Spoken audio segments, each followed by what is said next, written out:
মনে রাখবা, তোমার এতদিন পড়াশোনা খুব খারাপ অবস্থা ছিল, তুমি আজকে থেকে পড়াশোনা শুরু করলা এবং আজকে তুমি অনেকক্ষণ টেবিলে বসে থাকলা এবং তুমি চিন্তা করলা 2 থেকে 3 দিনের মধ্যেই তোমার পড়ার গতি এত হবে যে তুমি মুক্তি বেগ লাভ করবা এবং চলতেই থাকবা। এরকম তুমি যদি চিন্তা করো বাবা, তাহলে খুব তাড়াতাড়ি তোমার শেষ বেগ একদম শূন্য হবে।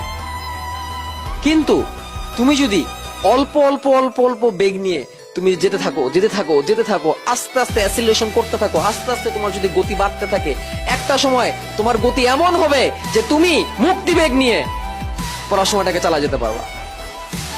কিন্তু তুমি যদি চিন্তা করো যে আজকে আমি শুরু করছি, আজকে আমি একদম হাই স্পিডে চলতে থাকবো, আজকে আমি একদম 8 ঘন্টা পড়ে ফেলবো, আজকে আমার প্রোডাক্টিভিটি একদম 80% হবে, তাহলে বাবা খুব তাড়াতাড়ি তোমার থেমে যাওয়া লাগবে। কিন্তু তুমি 10%, 15%, 20%, 25%, 30%, 35%, 40% করতে থাকো, একদিন ছেড়ে তোমার 90% যাবে ইনশাআল্লাহ।